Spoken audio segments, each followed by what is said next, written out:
It's easy. ఒక్క విషయాన్ని గమనించవలసి ఉంటుంది. గ్రహములు జాతకంలో సంచారం చేస్తున్నప్పుడు మిశ్రమ ఫలితాలను ఇస్తాయి. ఇది మర్త్యలోకం. కేవలము శుభములు ఉండవు, కేవలము అశుభములు ఉండవు. శుభాశుభ సమ్మేళనంగా ఉంటుంది.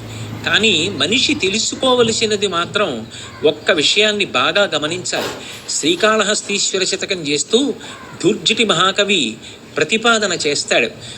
గ్రహదోషంబులు దుర్నిమిత్తములు నీ కళ్యాణ నామంబు ప్రత్యహమున్ పేర్కొను ఉత్తమోత్తముల బాధం పెట్టగాను పునే దహనం కప్పకజాలునే శలభ సంతానంబు నీ సేవచేతి హత క్లేశులు కారుకాక మనుజుల్ శ్రీకాళహస్తీశ్వర అంటాడు. నీ సేవ చేసి హతక్లేశులు కారుకాక మనుజుల్ శ్రీకాళహస్తీశ్వర. గ్రహములు ఆ జనన సమయాన్ని బట్టి ఒక సంవత్సరంలో కొన్ని ఫలితాలను ఇవ్వడానికి సిద్ధంగా ఉండవచ్చు, కానీ అధిగమించడానికి కూడా ఒక అవకాశం ఉంటుంది. దేని చేత అధిగమిస్తారు? రావలసినటువంటి అశుభ పరిణామం చాలా ఉపద్రవంతో కూడుకున్నది, భయంకరమైనది అయినప్పటికీ కూడా అది తప్పించుకునేటటువంటి సాధనం ఒకటి ఉన్నది. ఏది ఆ సాధనము అంటే, నీ కళ్యాణ నామంబు ప్రత్యహమున్ పేర్కొను ఉత్తమోత్తముల బాధం పెట్టగాను పునే.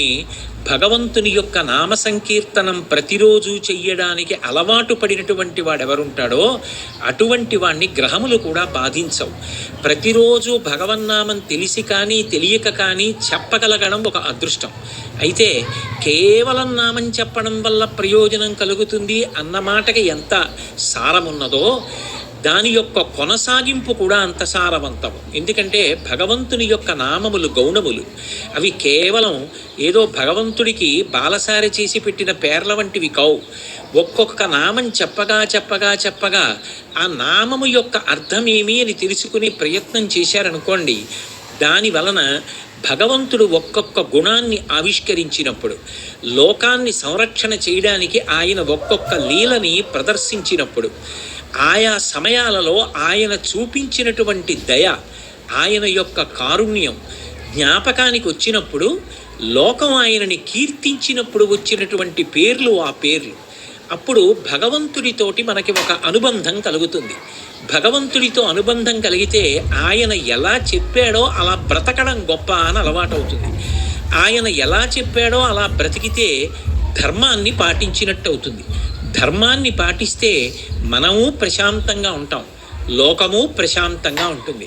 అంటే నిజానికి సమాజము యొక్క శాంతి భద్రతలన్నీ దేని మీద ఆధారపడి ఉన్నాయి అంటే ధర్మాచరణము వలన మాత్రమే సాధ్యమవుతాయి.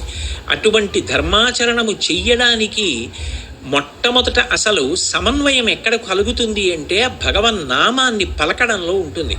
అందుకే పంచాంగ శ్రవణము చేసి ఒకవేళ గ్రహగతులు అంత బాగా లేవు, ఆనుకూల్యత ఎక్కువగా లేదు అంటే దాని గురించి బెంగ పెట్టుకోవలసినటువంటి అవసరం లేదు. ఏ బెంగ పెట్టుకోకుండా చక్కగా భగవంతుణ్ణి నమ్ముకుని ధర్మ మార్గంలో ప్రయాణం చేస్తే వాడు చేతికి నూనె రాసుకుని పనసతొనలు తీసిన వాడితో సమానం. పనసతొనలు ఎంత జిగురుగా ఉన్నా, పనస పాలు ఎంత చేతికి అంటుకునే లక్షణమున్నవైనా, చేతికి నూనె రాసుకుని తొనలు తీసిన వాడికి చేతికి ఆ జిగురు అంటుకోదు.